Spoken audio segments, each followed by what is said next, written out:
नमस्कार, आप देख रहे हैं के न्यूज। मैं हूं आपके साथ सोनी चौहान। वक्त हो चला है हमारे खास कार्यक्रम जनहित का। पीलीभीत टाइगर रिजर्व प्रदेश का पहला ऐसा टाइगर रिजर्व होगा जहां बाघ के हमलों में 7 सालों में 44 इंसानों को अपनी जान गंवानी पड़ी है, यानी कि जान से हाथ धोना पड़ा है। और बीते साल पर अगर गौर करें तो बाघ हमले में साल भर के भीतर 7 इंसानों की मौत हो चुकी है। फिलहाल बाघ हमलों में इंसानों की मौतों का सिलसिला लगातार जारी है। वहीं जिम्मेदार महकमा सुरक्षा को लेकर अपने इंतजामों के पुख्ता होने का दावा कर रहा है। और इसके अलावा जानवरों के हमलों की बात करें तो गुलदार के आतंक के अलावा प्रदेशवासियों को शहरों और गांवों में आवारा घूमने वाले जानवरों, कुत्तों और बंदरों का भी खतरा बना हुआ है। कई ऐसे मामले सामने आ चुके हैं जहां सांड लोगों को पटक कर मार देते हैं, मौत के घाट उतार देते हैं, तो वहीं कटखने बंदरों का भी आतंक चरम पर है। साथ ही साथ आवारा कुत्ते भी गाहे बगाहे लोगों को अपना शिकार बना रहे हैं। क्या है जानवरों से सुरक्षा के स्थानीय प्रशासन दावों की हकीकत, देखिए इस रिपोर्ट के जरिए।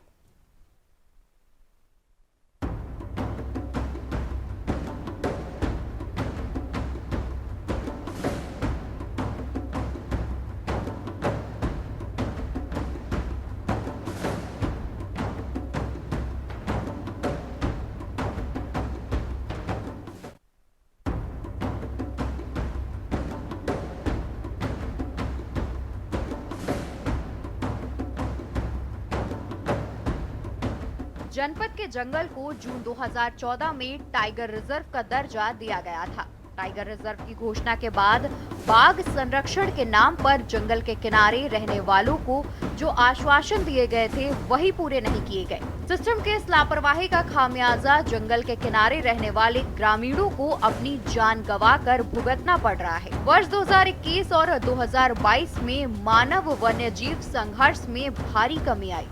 इस पर जिम्मेदारों ने यह कहना शुरू कर दिया था कि मानव वन्यजीव संघर्ष को लेकर तमाम प्रयास किए जा रहे हैं। इसी का नतीजा है कि बाघ हमलों में कमी आई है।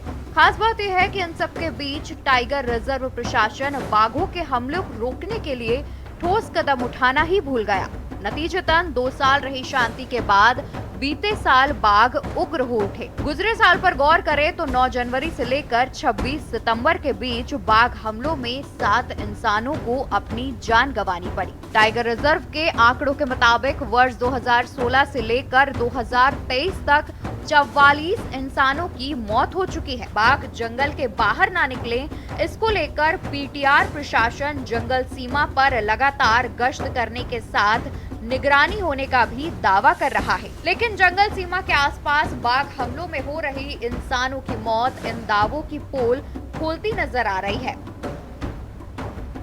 बाघ के हमले में ये भी गवा चुके जान। 23 फरवरी सुपुत सरकार अशोकनगर, 3 अक्टूबर मेघनाथ नदहा, 23 अक्टूबर बेनीराम मरौरी, 28 अक्टूबर बाबूराम पिपरिया, 11 दिसंबर अहमद खान डगा। वर्ष 2017 16 जनवरी राजीव पिपरिया, 5 फरवरी धनीराम कुंवरपुर, 7 फरवरी नन्हेलाल पिपरिया, 11 फरवरी गंगाराम कलीनगर, 16 फरवरी कलावती मेवातपुर, 5 मार्च ब्रह्मस्वरूप रामपुरा, 31 मार्च श्याम बिहारी जमुनिया, 9 मई ताराचंद्र अनवरगंज, 16 जून केवल प्रसाद मरौरी, 20 जून मिहिलाल शिवपुरिया, 1 अगस्त ननकी सैदुल्लागंज, 7 अगस्त तस्लीम डांग, 8 अगस्त शमशूल सरैदा, 10 अगस्त कुंवरसैन बेहरी, 18 अगस्त रामचंद्र पीलीभीत, 1 अक्टूबर बबलू खरगापुर, 28 दिसंबर कैलाशो पिपरिया। वर्ष 2018 16 जनवरी मथुरा प्रसाद निजामपुर तह, 5 मार्च गिरजा देवी चांदपुर, 26 सितंबर लक्ष्मण प्रसाद सिमरिया। वर्ष 2019 11 अप्रैल हेमंत खैराती गोयल कॉलोनी। वर्ष 2020 1 फरवरी मूलचंद बैजूनगर, 5 फरवरी रूपलाल विधिनपुर, 21 मार्च रमोनी देवी माला कॉलोनी, 30 मार्च कृष्णा राय माला कॉलोनी, 3 अप्रैल निर्नर सिंह रिछौला, 3 अप्रैल डोरीलाल डेरम मंडरिया, 8 मई शिवेंदु गोयल कॉलोनी, 6 अक्टूबर सुखवीर सिंह पिपरिया करम। शहरों में लगातार कटखने बंदरों और आवारा कुत्तों का भी आतंक बढ़ता जा रहा है, लेकिन स्थानीय प्रशासन इस ओर कोई ध्यान नहीं दे रहा। जिस कारण कुत्तों और बंदरों में आतंक बढ़ता ही जा रहा है। आए दिन आवारा सांडों द्वारा पटक कर मारने, कुत्तों और बंदरों के द्वारा काटे जाने से घायल हुए लोगों में दहशत तो है ही, साथ ही इन पर अंकुश ना लग पाने के कारण आम नागरिकों में डर का माहौल व्याप्त है। हरदोई में फिर एक किसान को सांड ने अपना शिकार बना लिया। किसान को सांड ने पटक पटक कर मौत के घाट उतार दिया। इसके अलावा कानपुर के कल्याणपुर और बिधुनू में भी कुत्तों के काटे जाने के दर्जनों मामले सामने आए हैं। अभी हाल ही में कई ऐसे मामले देखने को मिले जिसमें आवारा जानवरों ने लोगों को अपना शिकार बनाया। छोटे बच्चे ही नहीं, युवा और वृद्ध सभी को आवारा कुत्तों, कटखने बंदरों और पशुओं ने अपना शिकार बनाया है। कई लोगों की जान जा चुकी है तो वहीं कई का इलाज अस्पतालों में किया गया, लेकिन इसके बावजूद स्थानीय प्रशासन के कान में जूं तक नहीं रेंग रहा। अब देखना ये होगा कि आखिरकार लोगों की जान से खिलवाड़ कब तक होता रहेगा और कब तक लोग इनके शिकार होते रहेंगे। स्पेशल डेस्क के न्यूज़ इंडिया। तो जनहित में आज ये मुद्दा सामने आया। 2016 से लेकर जो 24 तक के आंकड़े सामने आ रहे हैं वो वाकई चौंकाने वाले हैं। और जिस तरीके से बाघ के अटैक से बाघ ने 44 लोगों की जान ले ली, यानी कि टाइगर रिजर्व का हम जिक्र कर रहे हैं, जहां पर बाघों के आतंक से लोग डर के साए में जीने को मजबूर हैं। और इसके बाद चाहे हम आवारा कुत्तों का जिक्र करें या फिर आवारा जानवरों का जिक्र करें, लगातार जो इंसान हैं इनका शिकार होते जा रहे हैं। हमारे साथ जगह जगह से संवाददाता भी जुड़े हुए हैं। राहुल मिश्रा जुड़े हुए हैं, प्रयागराज से राहुल शर्मा जुड़े हुए हैं, कानपुर से संवाददाता अमित शर्मा। जगह जगह की तस्वीरें, क्योंकि लगातार जिस तरीके से घटनाएं सामने आ रही हैं, और साथ ही दर्शकों की राय भी साझा करेंगे इन घटनाओं को लेकर कि आखिर जो जिम्मेदार प्रशासन है वो क्यों इतना बेपरवाह और लापरवाह बनता हुआ नजर आ रहा है। क्योंकि लगातार हादसे बढ़ते जा रहे हैं और बड़े बड़े दावे जो किए जाते हैं जिम्मेदार विभाग की तरफ से कि हम पूरी तरीके से अपनी जिम्मेदारी निभा रहे हैं, तो ये किस तरीके से जिम्मेदारियां निभाई जा रही हैं कि बावजूद इसके जो आवारा जानवर हैं वो बेकाबू हो चुके हैं और लोगों की जान जा रही है। अगर कोई किसान रात के वक्त अपने फसल की रखवाली कर रहा है तो चाहे आवारा हाथियों के झुंड का जिक्र करें या फिर आवारा कुत्तों का, लगातार ये आतंक बढ़ता जा रहा है। हमारे साथ संवाददाता जुड़े हुए हैं, एक बार रुक कर लेते हैं राहुल मिश्रा का, प्रयागराज से जुड़े हुए हैं। राहुल मिश्रा, प्रयागराज का अगर जिक्र करें तो यहाँ पर आवारा जानवरों का आतंक जो है वो किस कदर देखने को मिलता है? बता दें, प्रयागराज की जो ये कहा जाता है, जो सरकारी कर्मचारी कहते हैं कि मैं जमीनी हकीकत पे जाकर, जमीन पर जा करके मुआयना करता हूँ कि गाय हो या आवारा जानवर कोई भी हो, उनसे हमें छुटकारा मिल गया, कोई दिक्कत नहीं है। और जगह जगह पे जो साड़ा जो गाय गौवंश है, साड़ा कहते हैं, उनके लिए व्यवस्था की गई है। लेकिन आप दर्शकों को दिखाना चाहता हूँ, मेरे सामने, घर के सामने, किसी के घर के सामने ये खड़ा गौवंश सारा जो है खड़ा हुआ है। जनता, ये सामने दुकान है, और आपको बता दें कि जनता जब परेशान होती है, थोड़ा दर्शकों कहीं भी देखे, थोड़ा ये देखें, ये खड़ा है, ये बगल में है। उसके बाद जनता जो है, जनता जनार्दन होती है, आइए उनसे ही पूछवाएंगे कि क्या हुआ है। और आपको बता दें, चीजें मारे भी हैं, इशारा को मारे हैं परेशान होकर के, और वहीं पर जनता के बीच चलते हैं। बगल में दुकान है, क्योंकि दुकान जो है, दुकान के अंदर भी घुस जाते हैं और मारते पीटते भी हैं, और इनसे ही पूछवाते हैं कि क्या दिक्कत है। दादाजी ठंड पड़ रही है? अरे बहुत ज्यादा भैया। ये सारा की जो सारा घूम रहे हैं, इनसे आपको दिक्कत हो रही है? कि दिक्कत तो बहुत बा भैया, कोई सुविधा नाम चीज नहीं है। अब सुविधा तो बा, बाणा उड़ा हुआ, जब डार से जाए। अधिकारी कभी आए झांकने के लिए, देखने के लिए? अधिकारी तो क्यों नहीं आए? अधिकारी कभी नहीं आए? हाँ। क्या हाल है भैया? ये जो आपकी दुकान सामने जो सारा घूम रहा है, इन्हें बिलो मार घूमते हैं। हमारे यहाँ रात ठंडी में खेत ताकत वो चल लेता है, रात खेतों में घूमते रहते हैं। हमारे यहाँ गांव सभा कोहनार में बाड़ा है। हाँ जो ले जा रहे हैं डाल दे रहे हैं और डाले जा रहे हैं। हाँ बहुत सत्य बात है। हाँ उनकी सुविधा भी हो रही है। हाँ जो सड़क पे घूम रहे हैं हाँ। तो सब देख नहीं सकते। अधिकारी तो हम भैया कब हमने देखा है। अधिकारी कभी नहीं आए देखने के लिए। अच्छा साड़ा मारते भी हैं? तो क्या महोदय साड़ा मारते भी हैं? साड़ा मारते नहीं है। हाँ साड़ा आप यहाँ देखिए, कम से कम जो पब्लिक आती है सामान खरीदती है अपने अगर डिग्गी में रखते हैं। साड़ा इतने बड़े कलाकार हो गए हैं हाँ। कि डिग्गी खोल करके आदमी का 100-200-500 रुपए का सामान पहले इस बाजार में तो कम से कम हजारों का नुकसान करते हैं। किसी की दुकान में घुस के खा रहे हैं, किसी दुकान कम से कम 20 साड़ा में पूरे मार्केट में घूम रहे हैं। लेकिन कोई सुविधा नाम चीज नहीं है। कोई इनको देखने वाला है। कोई कभी यहाँ एक्सीडेंट होता है, कभी उस गाड़ी से टक्कर खा के मरे रहते हैं, कभी उधर देखिए अभी वो उधर घूम रहा है। अभी आप रात में आइए, यहाँ कम से कम 10 तो रहेंगे हमारे यहाँ, अंदर घुसे रहेंगे, बैठे रहेंगे। जब दुकान क्या पे गौशाला बना रहेगा, हाँ कम से कम 20-25 साड़ा यहाँ पे अभी आए सुबह 1 घंटा। ये सुबह आए 1 घंटा पहले गोबर निकालेंगे, तब जाके इसकी व्यवस्था करेंगे। दुकान किस चीज की दुकान है आपकी? मर्चेंट किराने की दुकान है। किराने की दुकान है। सारा घुसे रहते हैं, जब आते हैं साफ सफाई करते बंद हो जाते हैं। अच्छा ये होता है महोदय। हाँ जी जी जी। इस आधुनिक युग में हाँ पशु पक्षी भी बहुत सजग हो गए हैं। किराना की दुकान की वजह से इसके अंदर घुसते हैं। अच्छा किराना दुकान की वजह से घुसते हैं। किराना की दुकान क्या महोदय आपके भी नुकसान करते हैं? नहीं करते हैं। बहुत नुकसान बाजार में भी बहुत नुकसान है। अच्छा ये आप ये देखें कि जिस तरह से जनता परेशान हो रही है कि कहीं ना कहीं ट्राई कर रही है। सारा छूटे हुए हैं। बाड़ा की व्यवस्था है। बाड़ा को देखने वाला अधिकारी कागजों पे देखते हैं, अन्यथा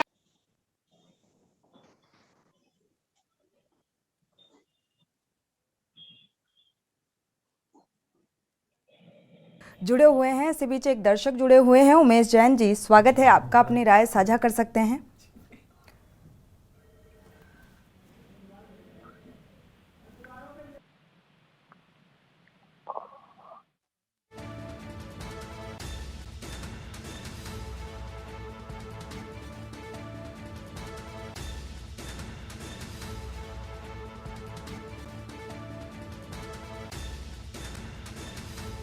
पहले साझा कर लेते हैं। उमेश जैन जी जुड़े हुए हैं मेरठ से। उमेश जैन जी, स्वागत है आपका, अपनी राय साझा कर सकते हैं। हाँ जी नमस्ते मैडम जी। हाँ मैं ये कहना चाहता कि हमारे उत्तर प्रदेश में जी। जो फॉरेस्ट डिपार्टमेंट है वो बिल्कुल भी ध्यान नहीं दे रहा है, लापरवाही से काम कर रहा है, जिसकी वजह से बाघों का आतंक बढ़ता जा रहा है। बिल्कुल।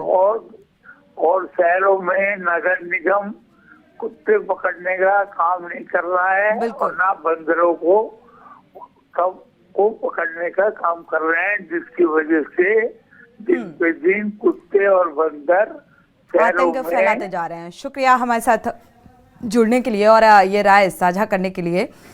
तो ये फॉरेस्ट डिपार्टमेंट का अगर जिक्र किया जाए यहाँ पर या नगर निगम का जिक्र किया जाए तो ये जिम्मेदार विभाग होते हैं। जो नगर निगम की एक जिम्मेदारी होती है, कैटल कैचिंग दस्ता होता है जो इन आवारा जानवरों को पकड़ने का काम करता है, लेकिन यहाँ पर बेपरवाही और लापरवाही का आलम देखने को मिलता है। लगातार हम जनहित में चर्चा कर रहे हैं आवारा जानवरों के आतंक को लेकर और दर्शकों की राय भी साझा कर रहे हैं। जगह जगह से हमारे संवाददाता भी जुड़े हुए हैं जो जमीनी हकीकत को बताएंगे, क्योंकि फॉरेस्ट विभाग बड़े बड़े दावे करता है। नगर निगम की भी यहाँ पर लापरवाही देखने को मिल रही है। जिस तरीके से 2016 से लेकर 24 तक के जो आंकड़े सामने आ रहे हैं और जिस तरीके से ये आवारा जानवर लोगों को अपना निवाला बना रहे हैं, वाकई एक चिंता का विषय बनता जा रहा है। और ये अपने आप में ये जो घटना है बहुत बड़ी होती जा रही है, क्योंकि 44 इंसानों की जान जाना और इसके बावजूद भी कोई कदम ना उठाना। इसी बीच एक दर्शक जुड़े हुए हैं, सुरेश अवस्थी, पहले उनकी राय साझा कर लेते हैं। स्वागत है आपका, अपनी राय साझा कर सकते हैं। जी सुरेश जी। मैं सोनी ये कहना चाहता हूँ, आवारा जानवर जो घूम रहे हैं, जो नगर निगम की टीमें जो है, जो गाड़ियां लेकर दस्ता घूमती हैं, ये अपनी क्या जिम्मेदारी निभाती है? इनको जिम्मेदारी से काम करना चाहिए। बाजारों में देखो कानूनों का जोर लगा रहता है, वहाँ लोग जाते हैं कभी पता नहीं का शिकार हो जाए। नगर निगम की सबसे बड़ी लापरवाही है। महोदय को चाहिए जिम्मेदारी से काम करें और क्या करते? बिल्कुल, शुक्रिया सुरेश जी हमारे साथ जुड़ने के लिए और महत्व बिंदुओं को उठाने के लिए, राय साझा करने के लिए बहुत बहुत शुक्रिया आपका। हमारे साथ अश्विनी मिश्रा भी संवाददाता चंदौली से जुड़े हुए हैं, साथ ही नरेश कुमार सामाजिक कार्यकर्ता जुड़े हुए हैं। एक बार डॉक्टर अमिताभ अग्निहोत्री उपाध्यक्ष हैं वाइल्ड लाइफ सोसाइटी के, आपका भी बहुत बहुत स्वागत इस चर्चा में शामिल होने के लिए। शुरुआत कर लेते हैं, इसके बाद चंदौली का रुख करेंगे, नरेश कुमार जी का रुख कर लेते हैं। नरेश कुमार जी, क्या लगता है क्या वजह मानी जाए, क्योंकि लगातार आपने पिछले कुछ दिनों से देखा होगा, अभी हाल ही की ये घटनाएं हैं जो सामने आ रही हैं, कई ऐसी घटनाएं 44 इंसानों को, यानी कि पीलीभीत टाइगर रिजर्व का अगर जिक्र करें तो यहाँ पर बाघ ने लोगों को मौत के घाट उतार दिया है और तस्वीरें आपके सामने हैं, क्या कहेंगे? ये तो फॉरेस्ट विभाग का मामला है। ये पीलीभीत में जैसे कि आप दिखा रहे हैं कि टाइगर रिजर्व बना रखा है इनके लिए, तो फिर ये वहां से ये आम जनमानस तक कैसे पहुंच रहे हैं, तो ये तो फॉरेस्ट डिपार्टमेंट को देखना चाहिए, उन्हें संभालना चाहिए कि किस तरह से ये आम जनमानस में इनकी पहुंच हो रही है। क्योंकि पिछले 2 वर्षों में आपने देखा होगा गाजियाबाद के अंदर भी तेंदुए की आहट दिखाई दी, तेंदुए ने आके कचहरी में हमले किए। तो ये जानवर शहरों का रुख क्यों कर रहे हैं? जो जानवर हैं वो शहरों का रुख कर रहे हैं और बावजूद इसके अगर एक जगह स्थायी बनाई गई है तो आखिर ये जानवर वहां न रहकर आवारा इस तरीके से घूमते हैं और लोगों को अपना, इंसानों को अपना निवाला बनाते हैं। हमारे साथ डॉक्टर अमिताभ अग्निहोत्री उपाध्यक्ष वाइल्ड लाइफ सोसाइटी से जुड़े हुए हैं। इसी बीच एक दर्शक जुड़ चुके हैं, पहले उनकी राय साझा कर लेते हैं। चंद्र प्रकाश जी, स्वागत है आपका, अपनी राय साझा कर सकते हैं। मैं ये कहना चाहता हूँ कि इसके लिए जो जानवर घूम रहे हैं, छोटे जानवर, इनके लिए जो है नगर पालिका और वहाँ की जो नगर निगम है उनके अधिकारी जो है जिम्मेवार है। इस प्रकार से स्वच्छंदता पूर्वक घूमना जानवरों का मानव जाति के लिए भी दुखदायी है, कहीं एक्सीडेंट भी हो सकता है। तो मैं ये कहना चाहता हूँ कि इनके अलावा कल हमने देखा बंगाल में छोटे जानवर घूम रहे हैं, ईडी के अधिकारियों के सिर फोड़ रहे हैं। हमारे अधिकारी जब इस प्रकार से घायल होंगे, प्रताड़ित किए जाएंगे राजनेताओं द्वारा, तो वो बेचारे काम किस प्रकार से करेंगे? मैं भी रेलवे से अच्छी पोस्ट से सेवानिवृत्त हुआ हूँ। मुझे बड़ी दया आई उन अधिकारियों के ऊपर जब उनका सिर के ऊपर पट्टियां बंधी हुई थी और सिर से खून बह रहा था। वो जानवरों से भी गए बीते इंसान हो रहे हैं, इस पर भी के न्यूज को ध्यान देना चाहिए। अंत में मैं इतना कहना चाहता हूँ कि ये जो भ्रष्टाचारी है उनके ऊपर लगाम लगनी चाहिए और ममता को भी सोचना चाहिए। ठीक है चंद्र प्रकाश जी, इस मुद्दे पर भी हम बात करेंगे, हालांकि आज हमारा मुद्दा दूसरा है, लेकिन आपने इस बिंदु से अवगत कराया तो जाहिर सी बात है आगे इस पर भी चर्चा की जाएगी और बात की जाएगी कि आखिर ये वाकई नहीं होना चाहिए। शुक्रिया हमारे साथ जुड़ने के लिए और राय साझा करने के लिए। डॉक्टर अमिताभ का रुख कर लेते हैं, अमिताभ अग्निहोत्री भी जुड़े हुए हैं, इसके बाद अश्विनी का रुख करेंगे, चंदौली से संवाददाता जुड़े हुए हैं। इसी बीच एक दर्शक और जुड़ चुके हैं, पहले उनकी राय साझा कर लेते हैं। प्रयागराज से रवि जुड़े हुए हैं, स्वागत है आपका, अपनी राय साझा कर सकते हैं। सारे पशुओं में टैग लगे हुए हैं, किस ये उसमें से आए हैं कुछ पता नहीं चल रहा है। रात भर पूरे लोग परेशान रहते हैं और पूरा मार्केट में आइए, कम से कम 50 तो आपको मार्केट में मिल जाएंगे। बिल्कुल, शुक्रिया हमारे साथ जुड़ने के लिए और राय साझा करने के लिए। डॉक्टर अमिताभ जी, क्या वजह देख पा रहे हैं, लगातार आवारा जानवरों का आतंक बढ़ता जा रहा है, इंसान इन आवारा जानवरों का निवाला बनते जा रहे हैं? दरअसल मैं पीलीभीत टाइगर रिजर्व की बात करूं, पीलीभीत टाइगर रिजर्व 72,000 हेक्टेयर में है, बसा हुआ है। इसमें भी काफी क्षेत्र पे अतिक्रमण है जी। दूसरी बात, जो हमारा जंगल का एरिया है वो धीरे धीरे सिकुड़ता जा रहा है, जो सिकुड़ता जा रहा है, और बाघ जो है, जो शुगर केन है, जो गन्ना जिसे हम कहते हैं, उसको वो नरकुल समझ के उसमें प्रवेश कर जाता है। तो जंगल से बाहर आने से रोकने के लिए सबसे ज्यादा जरूरी है चेन लिंक फेंसिंग, वो पीलीभीत टाइगर रिजर्व में नहीं है। उसके प्रस्ताव गए हुए हैं, नहीं हो पाई है। दूसरी बात, हम जानवर को, जो जंगली जानवर हैं, विशेष रूप से बाघ, उसको तब तक नहीं रोक सकते जंगल के अंदर जब जंगल के अंदर जो तृणभोजी हैं, जैसे हिरन है, भालू है और सूअर है, ये सब जंगल से निकलकर बाहर निकलते हैं, उनके पीछे पीछे बाघ बाहर निकल के आ जाता है। दूसरी बात, यहाँ जो 2 डिवीजन है, एक पीलीभीत टाइगर रिजर्व डिवीजन है और एक है forest and wild life division. Forest and wild life division की जिम्मेदारी है जंगल से बाहर की, वो अपनी जिम्मेदारी को सही ढंग से नहीं निभा पा रहे हैं। मॉनिटरिंग की जाती है, मॉनिटरिंग में उनके पास कोई साधन ही नहीं है, वो कैसे पकड़ेंगे, कैसे उस जंगल वापस भेजेंगे, ये सब चीजें बहुत सोचने की दृष्टि से बहुत जरूरी है। जब तक हम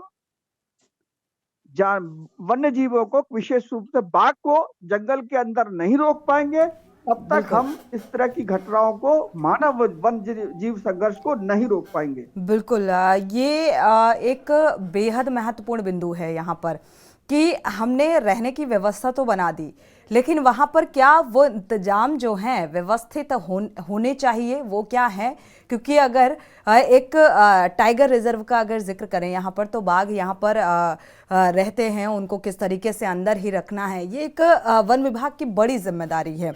और क्या कुछ व्यवस्थाएं हैं, उनको कितना चुस्त दुरुस्त रखा गया है, क्योंकि ये शिकार करने के लिए बाहर आते हैं। और वही हाल चाहे हम आवारा कुत्तों का जिक्र करें या अन्य जानवरों का करें। हमारे संवाददाता जुड़ चुके हैं, उनसे पहले एक दर्शक प्रेम जी चेन्नई से जुड़े हुए हैं, राय साझा कर लेते हैं।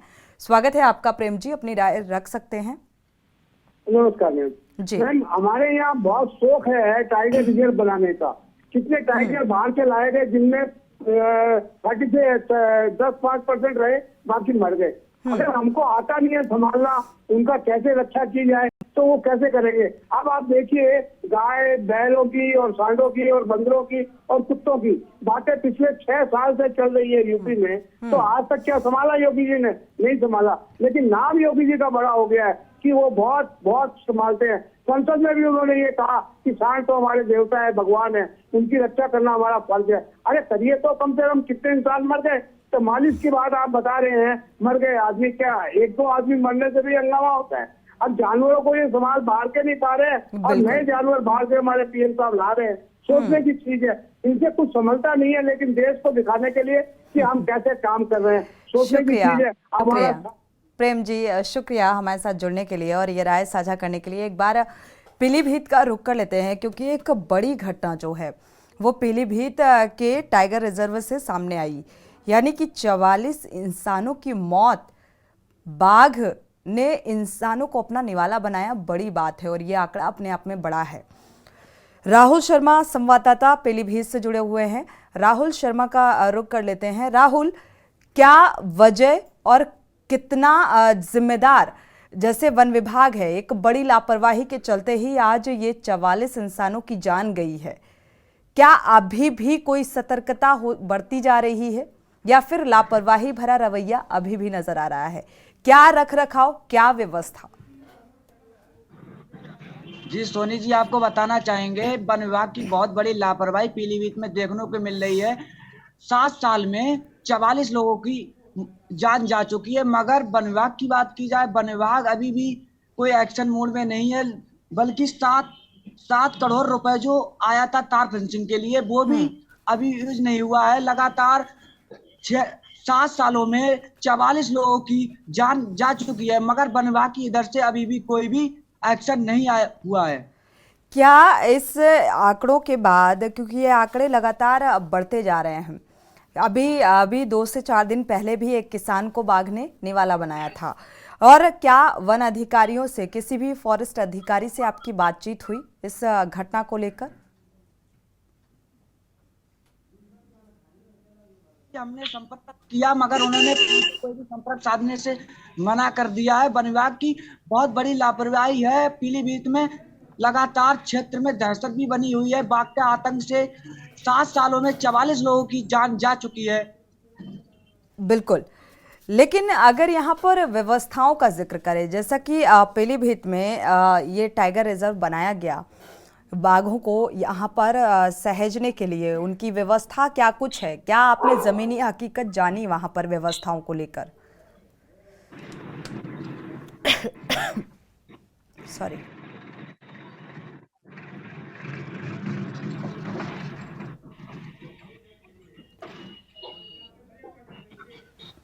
चलिए, फिलहाल मुझे लगता है संपर्क नहीं हो पाया, वापस से आएंगे तो जरूर संपर्क करने की कोशिश करेंगे। बीच गिरीश शुक्ला जी जुड़े हुए हैं, एक दर्शक, उनकी राय साझा कर लेते हैं। स्वागत है आपका गिरीश जी, अपनी राय साझा कर सकते हैं।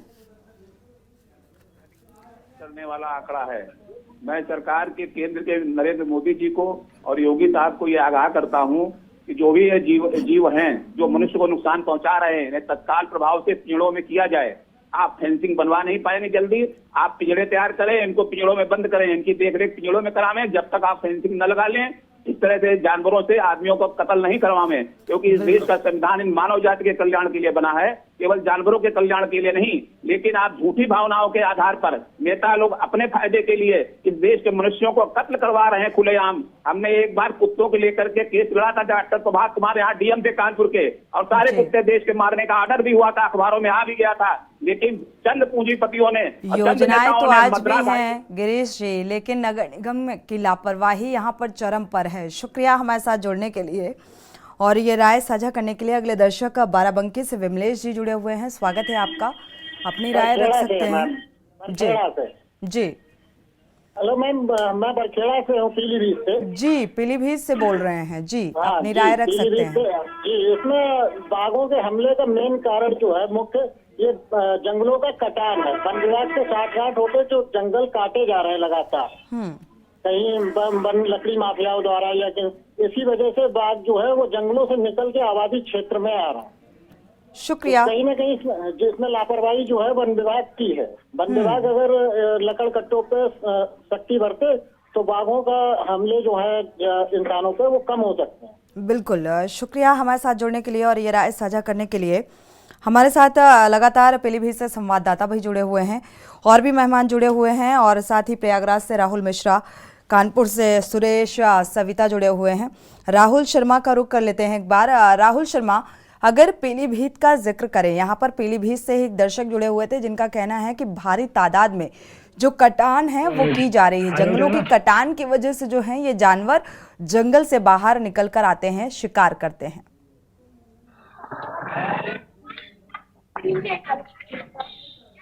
सुरेश, माफ कीजिएगा, राहुल शर्मा, क्या सुन पा रहे हैं? लगातार चलिए राहुल, आपसे दोबारा संपर्क करने की कोशिश करेंगे क्योंकि आपकी आवाज क्लियर नहीं मिल पा रही है। हमारे साथ कानपुर से संवाददाता सुरेश सविता भी जुड़े हुए हैं और चंदौली से अश्विनी मिश्रा। एक बार अश्विनी मिश्रा का रुख कर लेते हैं। अश्विनी, अगर चंदौली का रुख करें तो यहाँ पर आवारा जानवरों का आतंक किस कदर देखने को मिलता है, चाहे आवारा कुत्तों का जिक्र करें या बंदर का या अन्य जानवरों का? अश्विनी,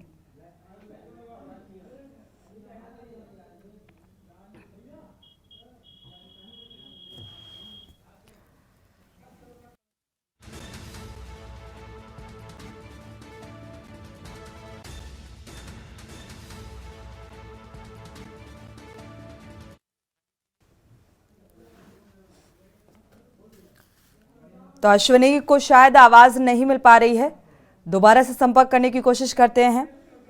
और एक बार सुरेश सविता का रुख कर लेते हैं, कानपुर से संवाददाता जुड़े हुए हैं। सुरेश, आपका रुख करेंगे। यहाँ पर भी आवारा सांडों का आतंक देखने को मिलता है, जिससे लगातार जो एक्सीडेंट हैं वो होते जा रहे हैं। कटखने बंदरों का भी आतंक देखने को मिलता है। एक बड़ी लापरवाही जिम्मेदार विभाग की तरफ से, क्या कुछ स्थितियां? जी सोनी जी, मैं सबसे पहले तो आपको बता दूं कि अगर हम लोग बात करें कानपुर की, तो कानपुर में जिस तरीके से रोडों पे आवारा सांडों को लड़ते हुए कई बार देखा गया है और जिस तरीके से बड़ी झुंडों में गायों को निकलते देखा गया, ये कहीं ना कहीं लोगों में एक दहशत का माहौल खड़ा कर देता है। अगर हम बात फिर से ही कानपुर की करें तो कानपुर में चाहे कानपुर सेंट्रल स्टेशनों में बंदरों का आतंक हो, चाहे गलियों में कुत्तों का, तो कानपुर एक ही कहीं ना कहीं निशानदेही में आ जाता है कि नगर निगम की जो लापरवाही है वो कितनी ज्यादा बढ़ चुकी है। अभी कुछ सालों पूर्व या कुछ महीने पूर्व कानपुर की मेयर प्रमिला पांडे जी ने कानपुर में चट्टों के लिए एक अभियान चलाया था, जिसमें ऐसे अवैध चट्टे थे जिनको हटवाया था, लेकिन चट्टे वालों की सावधानी की वजह से आज कानपुर में फिर हर गली में, हर मोहल्ले में गायों और सांडों का झुंड लगा हुआ है, हर गलियों में एक कुत्तों का झुंड लगा हुआ है, हर मोहल्ले में घने बंदरों का झुंड लगा हुआ है, जिससे बच्चे अपने घर के बाहर खेल भी नहीं सकते, निकल भी नहीं सकते। इसलिए आज इस समय मौजूद हमारे कई क्षेत्र के लोग ऐसे मौजूद हैं जो अपनी समस्याएं जनता के सामने रखेंगे, हमारे चैनल के सामने रखेंगे और बताएंगे कि उनको किस तरीके की समस्याएं आवारा जानवरों से। आइए हम बात करते हैं इन लोगों से भी। भैया क्या नाम है आपका? मेरा नाम संजय वर्मा है। कौन सी जगह है ये? गोविंद नगर आई ब्लॉक में रहता हूँ। आवारा जानवरों के बारे में किस तरीके की समस्या है? बहुत परेशान है क्योंकि मोहल्ले में कुत्ते बहुत है और गाय भी बहुत है। अभी परसों मेरे कुत्ते ने काट लिया, ठीक है, तो वो कुत्तों से बहुत परेशान है और कोई बच्चा नहीं बाहर निकलता दुकान से। कभी नगर निगम वगैरह में किसी अधिकारी वगैरह से आप लोगों ने नगर निगम में एक बार एप्लीकेशन डाली थी लेकिन कोई सुनवाई नहीं हो रही है। तो सुनिए, लेकिन साफ तौर पे ये देखा गया है नगर निगम की लापरवाही बार सामने आती है। एक तरफ मेयर जी का सच रवैया ये दिखाता है कि हम कानपुर को बिल्कुल तरीके से साफ सुथरा रखें और चट्टा मुक्त रखें और आवारा जानवर मुक्त रखें, लेकिन अगर जमीनी स्तर पर देखा जाए तो लोगों की राय क्या है। कुछ लोग और हमारे साथ है, हम उनसे भी बात करते हैं। एक सीनियर सिटीजन में चाहता, क्या नाम है आपका? नाम हरिशंकर सिंह है मेरा। क्या कहना चाहेंगे आवारा जानवरों के बारे में? आवारा जानवरों के लिए ये है कि परमिला पाणा जी ने इस समय चट्टा हटाया था यहाँ से, लेकिन उसके बाद फिर जब से थोड़ा सा वो शांत हुई उसके बाद फिर चट्टा फूलने लगा है। इसका प्रूफ मैं दे सकता हूँ। मेरे मोहल्ले में 10 ब्लॉक में आके देखिए, पार्क की जमीन पे कब्जा करके लोगों ने चट्टा बना रखा है, जहाँ पे सांड गैया और सब आए दिन परेशान करते हैं। भैंस का गोबर दरवाजे हट जाती है। कोई बात एक है तो चलो वो बात हो गई, गोबर कर गई, लेकिन आदमी को जब जानवर पालने का शौक उसको बांध के रखना चाहिए। देखिए सोनी जी, कहीं ना कहीं जब भी अगर हम लोग बात चट्टे की करते हैं या इस तरीके के आवारा जानवरों की करते हैं तो कहीं सरकारी भूमि में कब्जे की भी बात आती है। आखिर नगर निगम की इतनी लापरवाही क्यों है? लोगों को इतनी परेशानियां क्यों? आखिर क्यों नगर निगम अपने दस्तों को नहीं जगाता? क्यों नगर निगम को दस्ता? आखिर मेयर की टीम क्या कर रही है? आखिर नगर निगम की टीम क्या कर रही है? और भी लोग हमारे साथ हैं जिनको इन समस्याओं का सामना करना पड़ रहा है, हम इनसे भी बात करते हैं। भैया क्या नाम है आपका? मेरा नाम दीपक दुबे है। दीपक जी, किस तरीके की परेशानी हो रही है आवारा जानवरों पे? हमारे बगल में एक मोहल्ले में एक बच्चे को कुत्ते ने काट खाया। वो ब्रेड और दूध लेने गया था और उसका कुछ निदान नहीं हुआ। और ये अभी यहाँ पर एक टीम आई थी जो कुत्ते और कुतिया जो होते हैं उनको जैसे इंजेक्शन लगा के उसको ले जाने के लिए, और वो इनका एक निदान होना चाहिए कि उनको ले जाकर कहीं जैसे का गाय और सांडों का बना हुआ है वैसे ही उनको रखना चाहिए। कहीं ना कहीं जनता परेशान है और कागजों में व्यवस्था पूरी है लेकिन जमीनी हकीकत अधूरी है। सोनी जी, जनता त्रस्त हो चुकी है आवारा जानवरों से, लेकिन कहीं ना कहीं कागजों में सारी चीज साफ और स्वच्छ दिखाई दे रही है। जी सोनी जी, बिल्कुल, देखा जाए तो इंसान को ही इसका खामियाजा भुगतना पड़ रहा है। हमारे साथ नरेश कुमार भी जुड़े हुए हैं, डॉक्टर अमिताभ अग्निहोत्री। एक बार रुक करेंगे, लेकिन इसी बीच एक बार पीलीभीत से संवाददाता जुड़े हुए हैं, राहुल शर्मा का रुख कर लेते हैं। राहुल, एक दर्शक इसी बीच जुड़े हुए थे, साफ तौर पर कहना था उस दर्शक का कि यहाँ पर जंगलों का कटान यानी कि पेड़ों का कटान होता जा रहा है भारी तादाद में, और यही एक वजह है कि जो बाघ है या फिर और अन्य जानवर हैं वो खुले में घूमने को मजबूर हैं। पीलीभीत की बात की जाए, पीलीभीत में लगातार लकड़ी का कटान अवैध रूप से बहुत जारी है। इसीलिए जो जंगल के जानवर हैं वो जंगल को छोड़कर आबादी क्षेत्र में घुस रहे हैं। अभी सन 2016 से बात की जाए सन 2023 तक की, तो अभी तक आंकड़े मरने वाले के 44 लोगों की बाघ के हमले से मृत्यु हो चुकी है।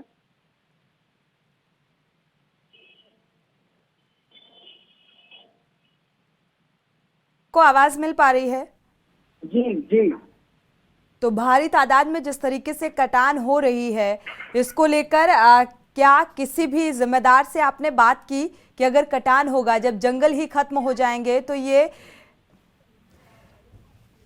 जो अधिकारी जिम्मेदार विभाग फॉरेस्ट अधिकारी होते हैं, क्या उनसे बातचीत करने की कोशिश की कि अगर जंगल खत्म हो जाएंगे तो ये जानवर कहाँ आशियाना बनाएंगे? फोन पर संपर्क साधने की बात की जाए तो फोन, जब किसी रेंजर का बात की जाए एरिया रेंज के, तो उनको फोन से जो संपर्क किया था तो फोन उनका रिसीव नहीं होता है। और बात की जाए जंगली घास, जो जंगल में घास है उसकी भी कई बार ट्राली से जो लदी ट्राली जाती है घास की भरी हुई, उसकी वीडियो भी कई बार सोशल मीडिया पर वायरल हो चुकी है। मगर डोरिया रेंज की बात की जाए तो लगातार वीडियो कई बार सोशल मीडिया पर वायरल हुई है, मगर अभी तक जंगल रेंज के अधिकारियों ने कोई घास वालों पर कोई भी अभी तक कार्रवाई नहीं की है। जब जंगल में घास का आसाना उजड़ जाएगा तो वन्यजीव जो बाघ वगैरह वो रहेंगे, इसीलिए वो आबादी में जा रहे हैं जंगल से बाहर। बिल्कुल राहुल, कोशिश करिएगा कि आप इन अधिकारी जो फॉरेस्ट अधिकारी हैं उनसे बातचीत करने की कोशिश करें और ये जानकारी जुटाने की कोशिश करें कि आखिर क्यों इतनी लापरवाही आपकी तरफ से बढ़ती जा रही है और ये जो जानवर हैं ये आबादी वाले क्षेत्र में जाते हैं, फिर लोगों को अपना निवाला बनाते हैं। और वाकई जिस तरीके से आंकड़े निकलकर सामने आए हैं ये चौंकाने वाले हैं और इसको लेकर सभी जो जिम्मेदार विभाग हैं वो इसके लिए जिम्मेदार हैं। हमारे साथ डॉक्टर अमिताभ अग्निहोत्री भी जुड़े हुए हैं। एक बार रुक कर लेते हैं अमिताभ जी का। देखा जाए तो कई सारी कमियां यहाँ पर निकलकर सामने आ रही हैं, लेकिन उन कमियों में जो जिम्मेदार विभाग ही है, जब वही संलिप्त है, इस सारे घटनाक्रम का जिम्मेदार ही वही है, तो क्या लगता है कि इसमें अंकुश लगेगा? देखिए, बहुत स्पष्ट बात कहूं जी, किसी पे आरोप लगाने से पहले हमें अपना गिरेबान भी झांकना चाहिए। मैं मानता हूं कि फॉरेस्ट डिपार्टमेंट की लापरवाही है, लेकिन पूरी तरह से उन पे आरोप लगा दिया जाए कि साहब वही जिम्मेदार है, इसके जिम्मेदार हम लोग खुद हैं। कारण उसका यह है कि जंगल में जब अतिक्रमण की बात आती है सबसे पहले हम ही लोग वहां पर अतिक्रमण करते हैं। अभी भी 2000 हेक्टेयर जमीन पर जंगल की पे अतिक्रमण है। इसको हटाने के लिए सुप्रीम कोर्ट तक बात चला और अभी भी चल रहा है। बरुआ कोठारा कई गांव हैं वो जंगल की भूमि में बसे हुए हैं, उनको हटाने के लिए जब बात की जाती तो वोटों की राजनीति आड़े रहती है। राजनीतिक इच्छा शक्ति की कमी के कारण हम जंगलों से कब्जा नहीं हटवा पा रहे हैं। दूसरी बात, यहाँ जंगल विभाग इसलिए तो ये पॉलिटिकल लोग होते हैं जो इस तरीके से अवैध कब्जा करते हैं।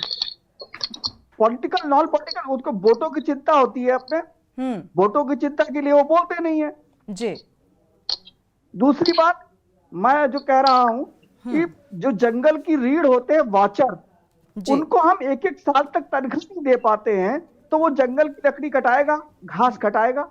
बिल्कुल। जब हम उसका पेट नहीं पालने दे रहे हैं, उसको तनख्वाह नहीं दे रहे हैं, उसको मानदेय नहीं दे रहे, बहुत थोड़ा सा मानदेय है, वो थोड़ा मानदेय भी हम उसे उपलब्ध नहीं करा रहे हैं, तो वो निश्चित रूप से चोरी करेगा। बिल्कुल। और रहा सवाल फॉरेस्ट अधिकारियों से बात करने की, तो फॉरेस्ट अधिकारियों से बात की जा सकती है, बाकायदा उनसे विधिवत मिलिए, बात कीजिए, उनसे अपना पक्ष रखिए।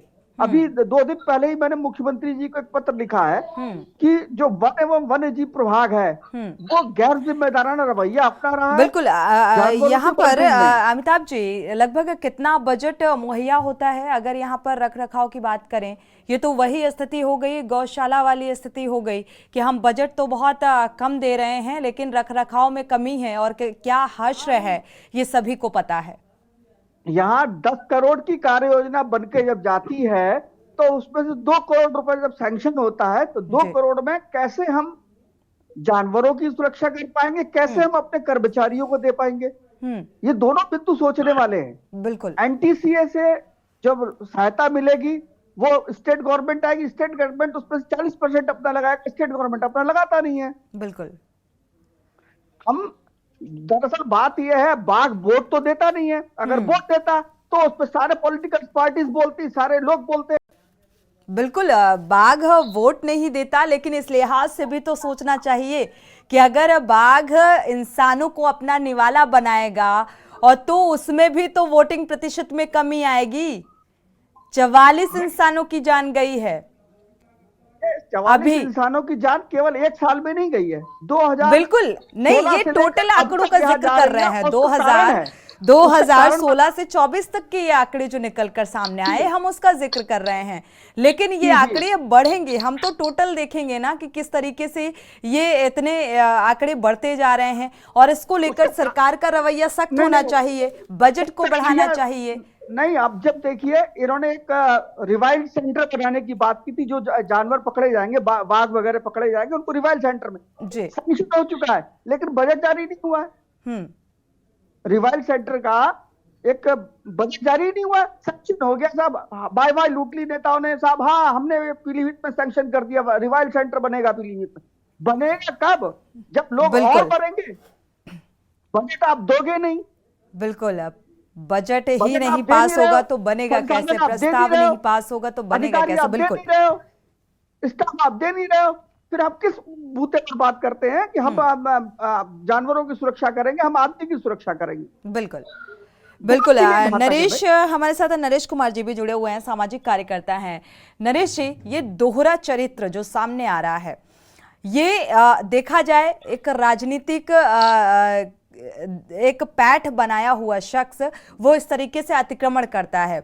जब वन क्षेत्र में अतिक्रमण होगा, कब्जा होगा, और दूसरी तरफ सरकार सत्ता पक्ष का अगर जिक्र किया जाए तो यहाँ पर गौशालाओं का जैसा हश्र है वही हाल यहाँ भी नजर आ रहा है। तो इसमें ये दोहरा चरित्र क्यों? एक तरफ तो हम ये दिखाने की कोशिश कर रहे हैं कि हमें जंगलों को सहेजना है, हमें वन्य जीव संरक्षण पर ध्यान देना है, और इस तरीके से एक दूसरी तस्वीर ये सामने आ रही है। जी बिल्कुल मैडम, आप सही कह रहे हैं। ये दोहरा चरित्र ही दिखाई दे रहा है। जमीनी हकीकत कुछ और है और दिखाया कुछ और जाता है। जब आप ये वन्य जीव सुरक्षा के लिए, वन्य जीव संरक्षण के लिए आप काम कर रहे हो, आप विदेशों से टाइगर और बाघों को लाके संरक्षण दे रहे हो, तो क्या उन्हें यहाँ के लोगों का निवाला बनाने के लिए उन्हें दे रहे हो? जो वहाँ पे उन्हें आप मुहैया नहीं कर सकते, उनके लिए खान पान, बिल्कुल उनके लिए रहने की व्यवस्था नहीं कर सकते, तो फिर उन्हें क्यों इतना संरक्षण दे रहे हो? और अब इसी बाघों को छोड़िए, आप यहाँ देखिए नगर निगम की भी लापरवाही दिखाई देती है। यहाँ पर भी इन्हें क्या हो रहा है? यहाँ पर कुत्तों का हाल देखिए, कुत्ते आए दिन बच्चों को नोच रहे हैं। कल की ही घटना है, 11 साल के बच्चे को कुत्तों ने रेलवे स्टेशन गाजियाबाद पे नोच दिया, उसके मुंह से नोच दिया। और वो जब स्थानीय अस्पतालों में जाते हैं तो स्थानीय अस्पतालों में दिल्ली की तरफ रेफर कर रहे हैं, तो स्थानीय जो जिला अस्पताल है उसमें भी अभाव है कि उन्हें वहां रेफर करा जा रहा है। तो दिखावा ही तो चल रहा है मात्र, क्योंकि जो संसाधन है वो पूर्ण रूप से मुहैया नहीं कराए जा रहे, और ये दोहरा रवैया अपनाया जा रहा है। दोहरा रवैया सामने आ रहा है। गाय भैंसों की बात करी जाए तो लगातार ये मुद्दे ऐसे रहे कि ये मुद्दे सदन तक पहुंचे, लेकिन सदन तक पहुंचने के बावजूद भी, एक लंबी बहस के बावजूद भी, ये अभी भी आम जनमानस के लिए एक बड़ी समस्या बना हुआ है। अश्विनी हमारे संवाददाता जुड़े हुए हैं चंदौली से। अश्विनी, अगर देखा जाए आवारा सांड या आवारा कुत्तों का आतंक जिस तरीके से चरम पर है, नगर निगम की एक बड़ी लापरवाही देखने को मिलती है, लोग लगातार शिकार होते जा रहे हैं, क्या कुछ स्थितियां नजर आ रही हैं? क्या कोई कैटल कैचिंग दस्ता जो अभियान है उसके तहत पकड़ने का काम नहीं किया जा रहा है? चंदौली जो है ये कृषि प्रधान क्षेत्र है। यहाँ सबसे बड़ी समस्याएं किसानों की होती है। हमारा अश्विनी, आपकी आवाज नहीं मिल पा रही है, अनम्यूट कर लें।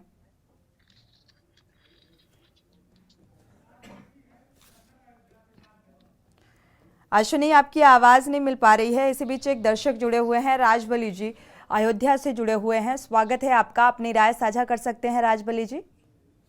जी मैम, ये समस्या ये है जी कि गौशाले तो यहाँ खुले हैं, लेकिन फिर भी छुट्टे सांड एकदम टहल रहे हैं और किसानों के लिए बहुत बड़ी परेशानी है।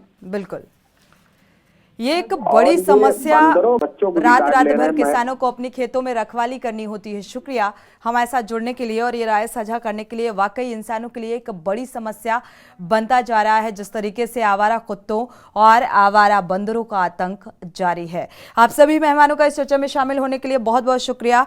राहुल शर्मा आपका भी बहुत बहुत शुक्रिया, राहुल मिश्रा आपका भी, और सुरेश सविता आपका भी बहुत बहुत शुक्रिया, अश्विनी आपका भी बहुत बहुत शुक्रिया। आप सभी मेहमानों का शुक्रिया इस चर्चा में शामिल होने के लिए। लेकिन समस्या जो है जस की तस नजर आ रही है, क्योंकि ये मुद्दा बेहद बड़ा जिसको लेकर आज हम चर्चा कर रहे थे। जो जिम्मेदार विभाग है वही अब कब तक जिम्मेदारी निभाएगा, क्योंकि लापरवाही भी है और यहाँ पर सरकार को और गंभीर होना होगा। जनहित में फिलहाल बस इतना ही। आगे खबरों के लिए आप देखते रहिए के न्यूज़ इंडिया।